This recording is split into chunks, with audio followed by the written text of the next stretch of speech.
After notching another heart-stopping win in their series opener against the Sioux Falls Canaries, the FM Redhawks hosted their West Division foes again this afternoon. The Hawks looking to add some padding onto their 3.5-game lead in the West. Some immaculate vibes at the ballpark tonight. It was a packed house for Military Appreciation Night at Newman Outdoor Field. They were getting a show early on. Sioux Falls threatening an early lead with a runner on third, but Davis Feldman gets out of the jam here. Feldman striking the batter out swinging to send us back into the dugout scoreless. But those zeros won't stay on the scoreboard for long. John Silviano up to bat with a pair of runners on. He absolutely blasts this one deep into right field. The ball is almost all the way out, but stops just short, but still good enough to bring Peter Maris and Manny Boscan back home. The Redhawks jump out to a 2-0 lead. They're looking to add more here with Sam Dexter up to bat, but look at this grab coming up here. Gavin Lavallee snags the line drive out of midair with the backhand, keeping the score 2-0 for the Redhawks. And much like the series opener, this game picked up quite a bit in the later innings. It's also still going well into news time. The Hawks with a 9-4 lead in the 8th inning. No matter the outcome of this one, these two teams meet again for part 3 of their 4-game series tomorrow at Newman Outdoor Field.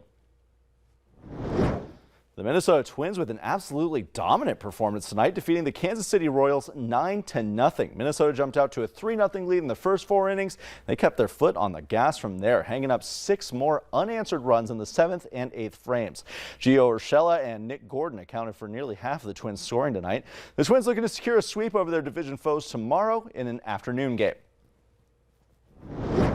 And the North Dakota Fighting Hawks are halfway through their fall camp as we get ready to open the 2022 football season, getting ready to start an absolutely loaded schedule.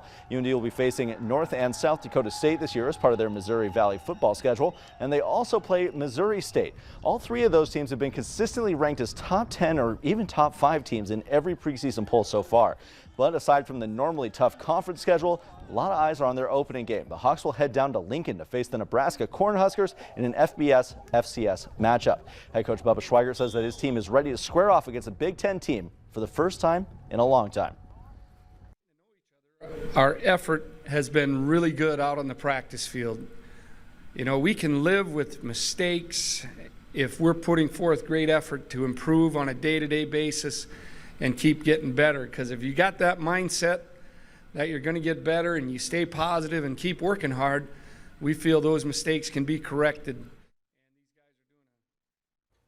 It's going to be their first game against a Big Ten team since the 70s. And while this is going to be the first game of the year for UND, it's not for the Cornhuskers. Nebraska opens their season in a very interesting way. They play Northwestern on August 27th in Dublin, Ireland. So maybe a little jet lagged by the time UND gets You out. could hope, We'll see. right? We'll see. Anything for an advantage. It's quite